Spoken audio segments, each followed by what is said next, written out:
Hello guys, ये video थोड़ी सी अलग होने वाली है क्योंकि हम लोग इस वीडियो में फॉर्मूला या फिर ट्रिक्स याद करने की बात नहीं करेंगे, बल्कि वो ट्रिक्स और फार्मूला बन के कहाँ से आते हैं उसके बारे में जानेंगे। और फार्मूला और ट्रिक्स की बात की जाए तो क्लास 9th में चैप्टर नंबर 13 जो है सरफेस एरिया एंड वॉल्यूम्स, इसमें सबसे ज़्यादा फार्मूलाज का भंडार है। तो इस चैप्टर में जितने भी फार्मूला हैं उसको हम लोग समझेंगे, वो फार्मूले कहाँ से आए हैं, उसमें आखिर में वो बनते कैसे हैं, फार्मूला को बनाना सीखेंगे। ठीक है, तो चलिए स्टार्ट करते हैं अपने वीडियो को। तो ये जो हमारा चैप्टर है सरफेस एरियाज एंड वॉल्यूम्स, ये चैप्टर हमारा दो पार्ट्स में डिवाइड है, एक सरफेस एरिया एक वॉल्यूम। ठीक है, अब सरफेस एरिया और वॉल्यूम की बात की जाए तो हम लोग इसमें सिर्फ और सिर्फ 3D फिगर्स के सरफेस एरिया और वॉल्यूम्स को जानेंगे। 3D फिगर्स और 2D फिगर्स में क्या डिफरेंस होता है वो आप समझिए। 3D का मतलब होता है 3 डायमेंशनल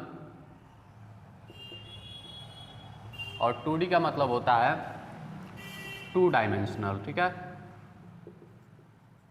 ये बहुत सारे एग्जाम्स में भी कभी कभी पूछ देता है कि 3D का मतलब क्या होता है, ये हमें बताइए। तो 2 डायमेंशनल का मतलब, डायमेंशन को हिंदी में हम लोग बोलते हैं विमा। ठीक, विमा।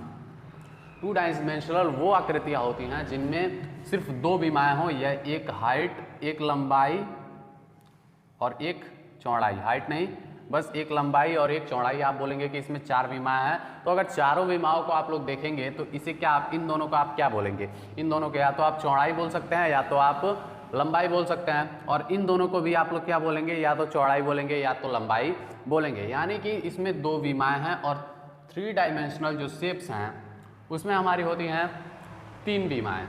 ठीक है, 3 डायमेंशनल शेप में होती हैं 3 विमाएँ। इसमें भी होता है हमारा लेंथ यानी कि लंबाई, ब्रेथ यानी कि चौड़ाई, और प्लस एक चीज़ और ऐड हो जाती है, हाइट यानी कि ऊंचाई।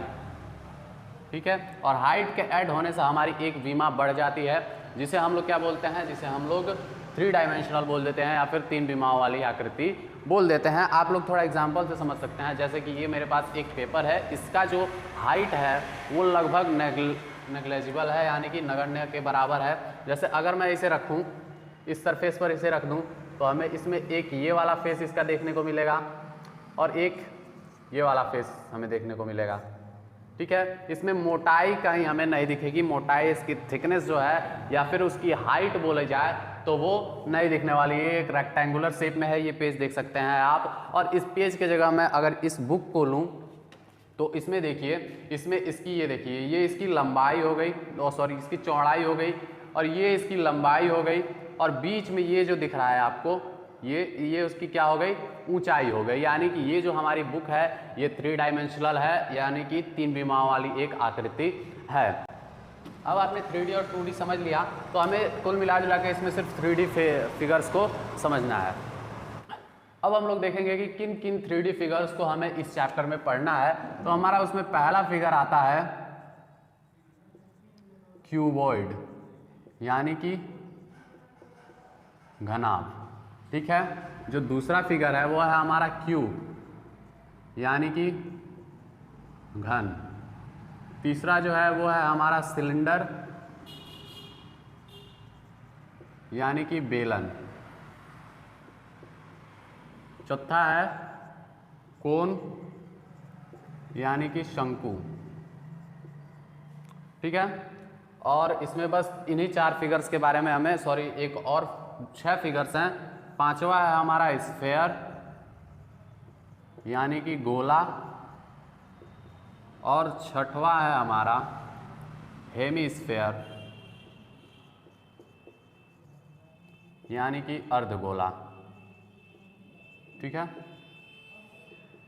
ये गोला और अर्धगोला में हमें जानने को ये मिलेगा कि गोले में और वृत्त में क्या अंतर है। हम लोग किसी भी चीज़ को बोल देते हैं कि ये गोल है और किसी भी चीज़ को बोल देते हैं कि ये वृत्ताकार है।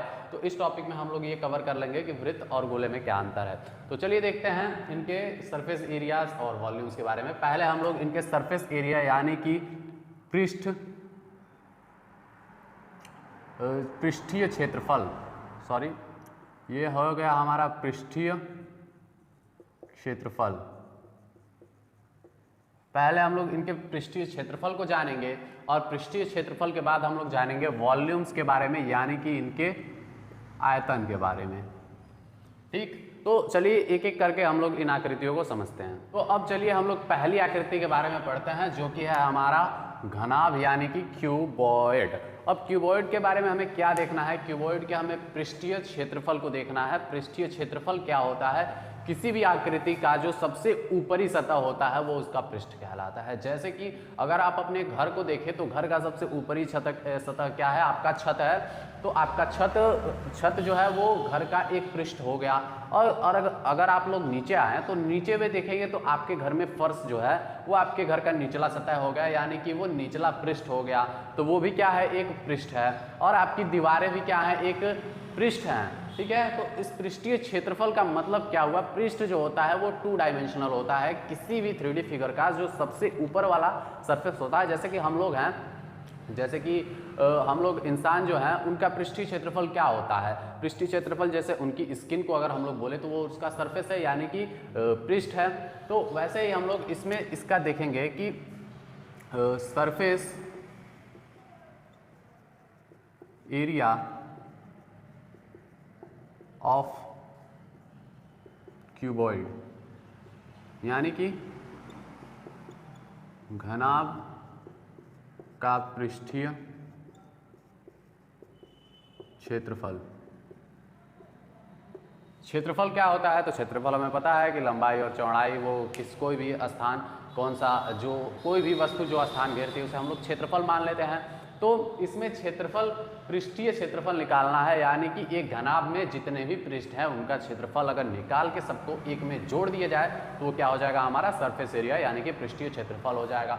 अब घनाभ की बात करें तो ये आकृति हमारी घनाभ है, जिसमें इसको हम लोग बोलते हैं कि चौड़ाई है। ये इसकी चौड़ाई है और वहाँ चौड़ाई है तो यहाँ भी क्या हो जाएगी? चौड़ाई हो जाएगी। ठीक, ये इसकी क्या है? लंबाई है। और ये लंबाई है तो ये भी क्या हो जाएगी? लंबाई हो जाएगी। और ये जो दिख रही है ये इसकी हाइट है, यानी कि ऊंचाई है। ठीक है, और ये ऊंचाई है तो ये भी क्या हो जाएगी? ऊंचाई हो जाएगी। ठीक है, अब देखिए, अब अगर मैं इसमें इसे मिटा देता हूँ तो हमारा एक ये बन जाएगा, ये मिल जाएगा।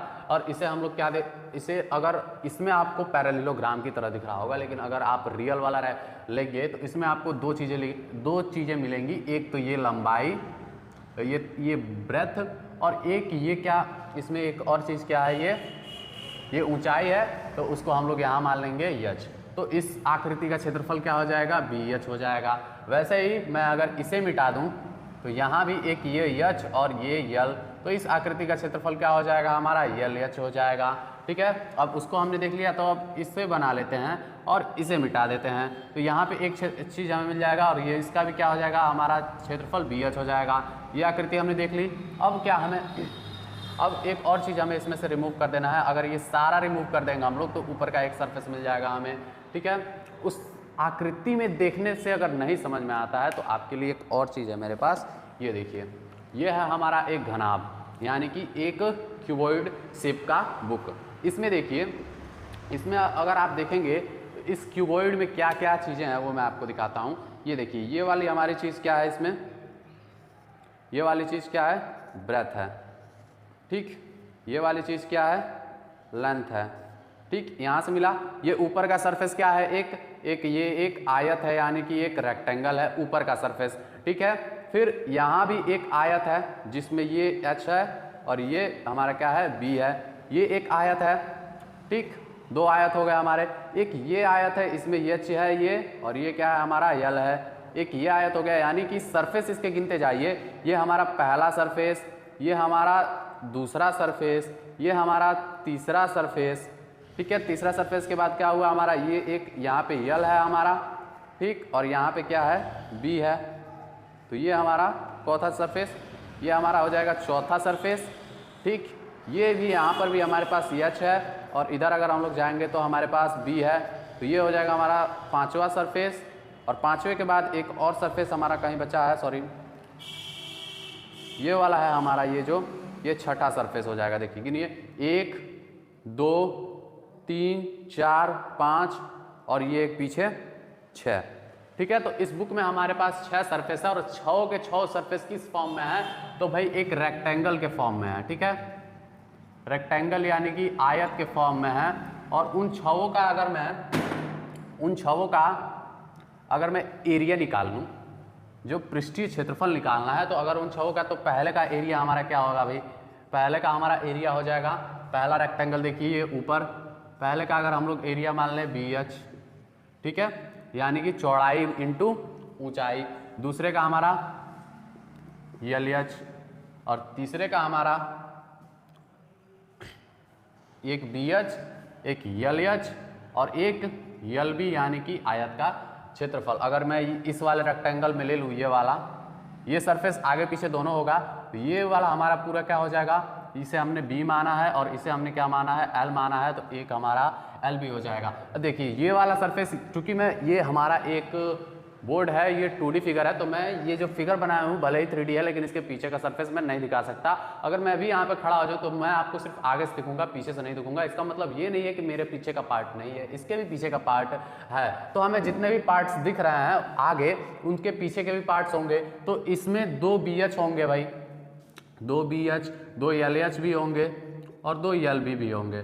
ठीक है, इतने सारे हमारे ये पहले आयत का क्षेत्रफल, दूसरे आयत का क्षेत्रफल, तीसरे आयत का, चौथे आयत का, पांचवें आयत का और ये छठे आयत का क्षेत्रफल हो गया। और हमें पूरा पृष्ठीय क्षेत्रफल ज्ञात करना है। अगर संपूर्ण पृष्ठीय क्षेत्रफल ज्ञात करना है, यानी कि टोटल सरफेस एरिया ज्ञात करना है, तो इन सबको हम लोग क्या करेंगे, ऐड कर लेंगे। तो देखिए एक BH है, एक BH है, यानी कि 2 BH प्लस एक LH है, एक LH है, यानी कि 2 LH प्लस एक LB है, एक LB है, यानी कि 2 LB। अब इसमें से हम लोग क्या निकाल सकते हैं, इसमें से 2 को अगर कॉमन ले लिया जाए तो 2 LB BH HL ये हो गया। और यही तो होता है हमारा आयत का घनाभ का पृष्ठीय क्षेत्रफल। घनाभ को आपने समझा। अब थोड़ा देखते हैं कि घन क्या होता है। घन और घनाभ दोनों आकृतियां सेम होती हैं, बस डिफरेंस इतना है कि घनाभ जो होता है उसकी विमाएं अलग अलग माप की हो सकती हैं, और जो घन होता है उसकी सारी विमाएं क्या होती हैं, एक माप की होती हैं।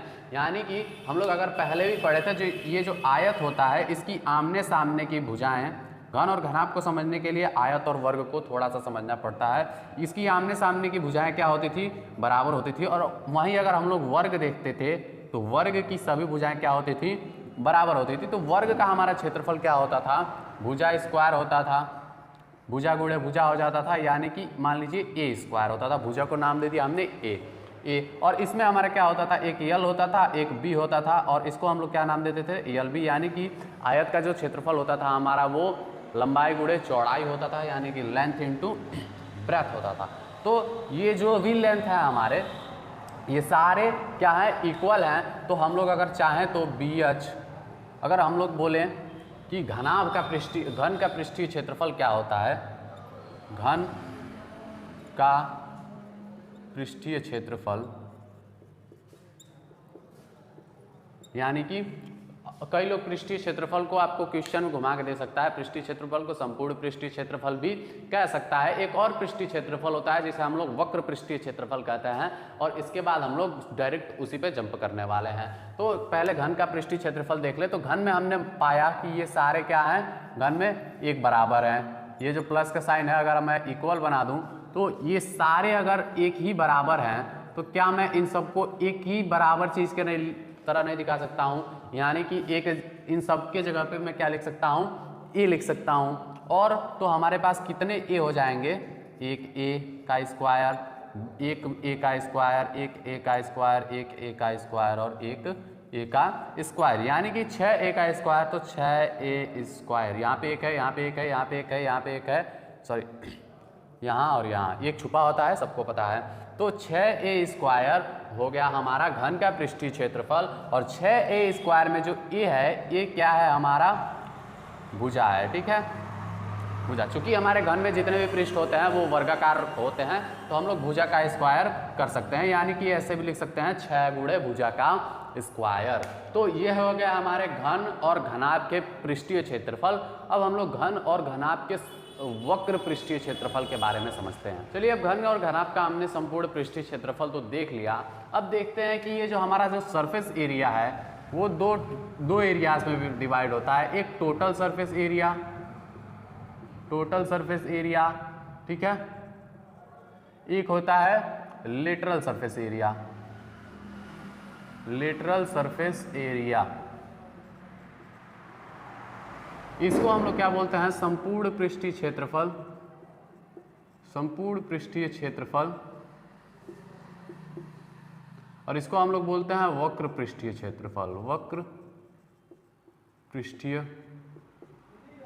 क्षेत्रफल। ये संपूर्ण पृष्ठीय क्षेत्रफल घन और घनाभ का हमने अभी ज्ञात किया कि घन का 2 ब्रैकेट में LP + BH + LH, ठीक है, और घन का संपूर्ण पृष्ठीय क्षेत्रफल हमने क्या देखा कि 6a² होता है, और घनाभ का संपूर्ण पृष्ठीय क्षेत्रफल हमने क्या देखा 2 ब्रैकेट में LB + BH + LH, ठीक है। उसके बाद हम लोग वक्र पृष्ठीय क्षेत्रफल पर कूदते हैं, वक्र पृष्ठ को समझते हैं। पहले वक्र पृष्ठ क्या होता है, तो किसी भी आकृति से अगर हम लोग नीचे का और ऊपर का, यानी कि एकदम बॉटम वाला सरफेस और सबसे ऊपर वाला टॉप वाला सरफेस अगर हटा दें तो उसके बाद जो हमें प्राप्त होता है उसे हम लोग बोलते हैं वक्र पृष्ठ। यदि ये दोनों ना हो तो उसका पृष्ठ क्या कहलाता है, संपूर्ण पृष्ठ कहलाता है। और ये आप सरफेस लेटरल सरफेस का आप लोग डेफिनेशन देख सकते हैं विकिपीडिया से कि ये क्या बोल रहा है, ठीक है, कि अगर किसी भी आकृति से उसके सबसे निचला वाला और सबसे ऊपर वाला भाग हटा दिया जाए तो वो जो भी भाग बचता है, जो भी सरफेस बचता है उसे हम लोग लेटरल सरफेस कहते हैं। तो लेटरल सरफेस का मतलब दो भाग हमारे गायब होने वाले हैं। अगर आप लोग अपने रूम को एनालाइज करें तो रूम हमारा एक घनाभाकार शेप में होता है, यानी कि एक क्यूबॉइडल शेप में होता है। रूम में क्या होता है, 4 दीवारें होती हैं, एक छत के ऊपर का होता है, मतलब छत होता है, और एक फर्श होता है। और रूम का जो हम लोग लेटरल सरफेस एरिया अगर निकालें तो रूम के लेटरल सरफेस एरिया में से तो छत गायब हो जाएगा। हमने जब पढ़ा कि सबसे टॉप वाला और सबसे बॉटम वाला गायब हो जाता है लेटरल सरफेस एरिया में, तो छत गायब हो जाएगा और क्या गायब हो जाएगा, हमारा फर्श गायब हो जाएगा। तो हमारे पास क्या बचेगा, सिर्फ 4 दीवारें बचेंगी। और 4 दीवारें जो बचेंगी वो किस शेप में होंगी, हमारी 4 दीवारें तो हमने पढ़ा है अभी कि जो क्यूबॉइड होता है वो 6 रेक्टेंगल से मिलकर बना होता है, जिसमें से अगर यहाँ पे 6 रेक्टेंगल्स हैं, 6 रेक्टेंगल्स, और इसमें से हम लोग अगर 2 रेक्टेंगल को माइनस कर दे तो हमारे पास कितना बचेगा, 4 रेक्टेंगल। यानी कि रेक्टेंगल का मतलब होता है आयत।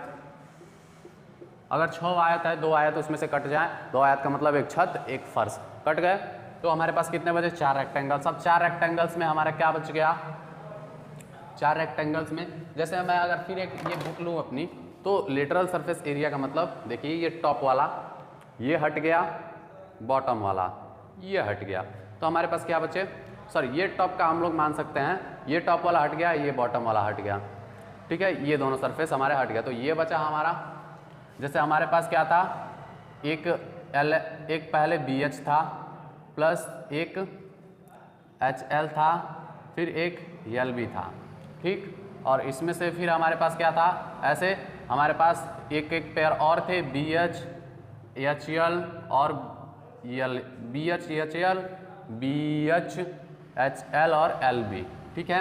इसमें से हमें 2 को घटा देना है, यानी कि ये 2 जो LB है हमारे, अगर ये हट जाएं तो हमारे पास क्या बच जाएगा, BH बचेगा प्लस HL बचेगा प्लस BH बचेगा प्लस HL बचेगा, यानी कि यहाँ पे 2 BH आ गए हमारे, 2 BH आ गए, 2 BH प्लस 2 HL, ठीक है। तो इससे हमारा 2 कॉमन लिया हमने, तो हमारे पास BH प्लस LH, ये हो गया हमारा lateral surface area of cuboid. और lateral surface area of cuboid के साथ साथ अगर हमने क्यूब में देखा, क्यूब की बात करें यानी कि घन की बात करें, तो इसमें सारी भुजाएं बराबर होती हैं। इसका टोटल सरफेस एरिया क्या होता है, 6a² होता है। तो इसमें से अगर हम लोग 2 सरफेस को निकाल दें, यानी कि हमारे पास 6 वर्ग हैं, ठीक, और 6 वर्ग में से हम लोग 2 वर्गों को माइनस कर दें तो हमारे पास कितने वर्ग बच जाएंगे, 4 वर्ग। और एक वर्ग का क्या होता है, एक वर्ग का क्षेत्रफल क्या होता है हमारा, भुजा का स्क्वायर, भुजा का स्क्वायर। तो 4 वर्ग का क्षेत्रफल क्या हो जाएगा हमारा, तो 4 गुणे भुजा का स्क्वायर, 4 गुणे भुजा का स्क्वायर, भुजा को हम लोग अगर ए माने तो ए स्क्वायर इंटू 4 यानी कि 4a स्क्वायर, यानी कि ये हमारा लेटरल सरफेस एरिया हो गया किसका, घन का। घनाभ का लेटरल सरफेस एरिया क्या हुआ हमारा, उसमें से 2 रेक्टेंगल्स बाहर निकले यानी कि 2 LB बाहर निकल गए, तो हमारे पास 2 BH और 2 LH बच गए, वही तो रेक्टेंगल का लेटरल सरफेस एरिया हुआ। और क्यूब में देखा जाए तो हमारे पास 6 वर्ग थे, जिनमें से हमारे 2 वर्ग गायब हो गए, 2 वर्गों को गायब किया तो हमारे पास 4 वर्ग बचे, और 4 वर्ग को में से 1 वर्ग का भुजा का स्क्वायर क्या होता है, 1 वर्ग के का क्षेत्रफल क्या होता है, भुजा स्क्वायर होता है, तो 4 वर्ग का क्षेत्रफल भुजा का स्क्वायर गुणे 4 हो जाएगा, और यहाँ से 4a स्क्वायर, ए को हमने भुजा मान लिया तो 4a स्क्वायर क्यूब का लेटरल सरफेस एरिया हो जाएगा। चलिए हमने 2 आकृतियों क्यूब और क्यूबॉइड को तो खत्म कर लिया। अब हम लोग आगे देखते हैं कि सिलेंडर के सरफेस एरिया मतलब टोटल सरफेस एरिया और लेटरल सरफेस एरिया में क्या है।